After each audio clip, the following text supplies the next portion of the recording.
What's up, guys? Welcome to your 195th Android tutorial for the new boss.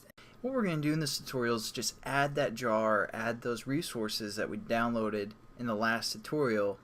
So again, we can add ads to our application and just get things going, add in the permissions that we're going to need to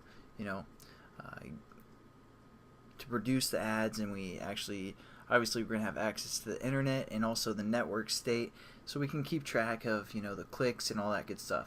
But if you guys don't like watching videos, this is probably the worst time to tell you this, since it's basically at the end of the series.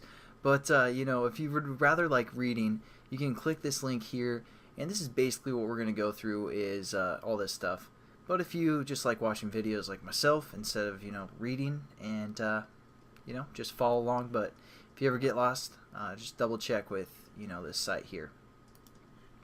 But again, we downloaded, at least I downloaded the SDK through Eclipse, so all we have to do is access that and add that jar to our project. So we're going to right click on the new Boston package, or whatever package you guys are adding AdMob to, and we're going to go down to properties. Once we open the properties, we get something like this. We're going to go to Java build path, and we're going to go into our project, or our libraries and we're going to say add external jar, because again, we downloaded the SDK which has a jar that we need. So we're just going to say add external jar, and we're going to refer back to wherever we downloaded the SDK, or if you guys downloaded AdMob off their website, find that download and open that there. But again, I downloaded the SDK within my hard drive, so I'm just going to open that up and find the Android SDK for Mac, or wherever you guys again downloaded the SDK. We're going to go to extras, and then we're going to go to the Google tab, or the Google folder, and we have AdMob's ads SDK right here. We're going to open that up, and here's our jar that we want to look for.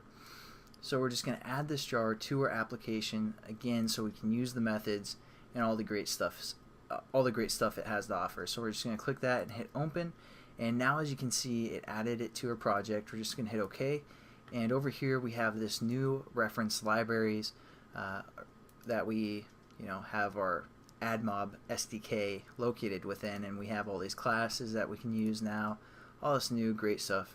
So there we go. We've added our jar to our application. Now all we need to do is add the permissions. So we're going to go into the manifest, and we already have the internet, but just to emphasize, you guys need the internet one. So if you don't have an internet application and you haven't been following this project exactly, make sure you add the permission for the internet.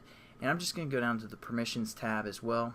As you can see, the internet's there also. But what we're going to do is we're going to say add, and we're going to say uses permission, and then we're going to go down and we're going to find access network state. That's another permission we're going to need for AdMob, so we're just going to click that and save our project, and then just maybe double check, go back to the XML, make sure that new permission is in there as well. So we need the access network state and the internet. So those are the two permissions we need for AdMob, and we've set up our jar. In the next tutorial, I'm going to show you how to reference those methods and how to set up and add within your application. So I'll catch you guys in, and have a good one.